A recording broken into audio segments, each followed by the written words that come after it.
Here's something that might surprise you, KALIN. During FDR's presidency, he was photographed in his wheelchair only twice in public, despite serving for 12 years.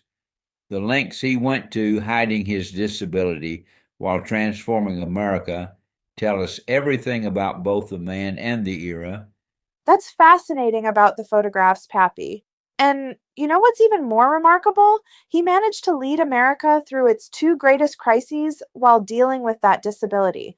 Well, when you look at what he inherited in 1933, it's almost unbelievable. One quarter of Americans were unemployed, the banking system was collapsing, and people were literally hiding their money under mattresses. So, what does he do?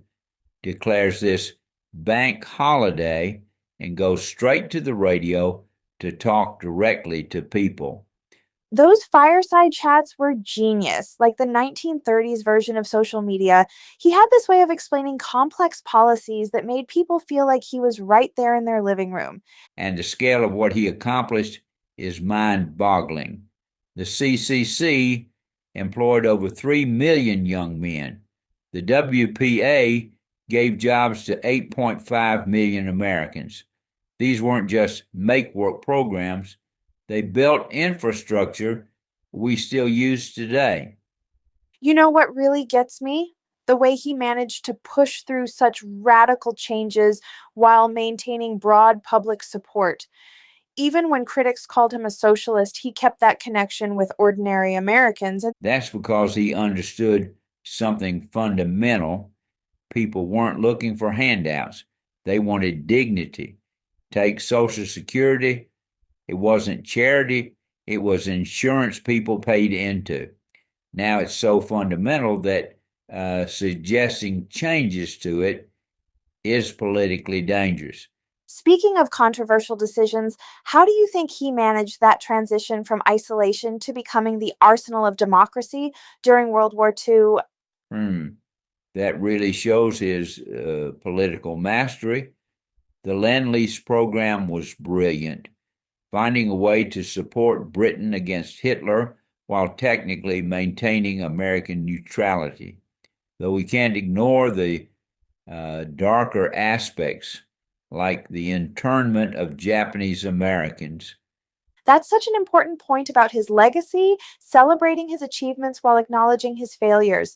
The Japanese internment was a moral catastrophe that we're still grappling with.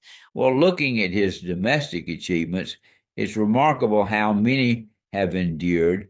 The FDIC still protects our bank deposits, the SEC still regulates markets, and Social Security provides retirement security for millions. He really built the framework of modern American government. And he did all this while managing relationships with Churchill and Stalin, planning D Day, and creating the United Nations. The level of multitasking is just extraordinary. You know what's fascinating? His death in April 1945 came just weeks before victory in Europe. He was so close to seeing the final triumph, yet never witnessed it, though in many ways the American century that followed was built on his foundation. That's so true about his legacy. Every time there's a major crisis, people look back to FDR's presidency as either a model to follow or a cautionary tale. And his personal story adds another layer. Here's this man from the highest levels of privilege who became a champion for ordinary Americans, though we should credit Eleanor Roosevelt too. She was his eyes and ears, traveling the country and reporting back about conditions on the ground. The partnership between Franklin and Eleanor really was remarkable. She completely redefined what it meant to be First Lady. Looking at his presidency as a whole, what strikes me is his willingness to experiment. As he said, take a method and try it. If it fails, admit it frankly and try another. But above all, try something. That approach to governance, pragmatic, experimental, but always focused on helping ordinary people. That's his real legacy. And that experimental approach seems so relevant today, Pappy, doesn't it? The idea that in times of crisis, government shouldn't be paralyzed by fear of failure. Exactly, Kalin. Whether you agree with his specific policies or not, FDR showed what active, engaged leadership looks like in times of crisis. He proved that democracy can solve big problems if we're willing to be bold and creative in our solutions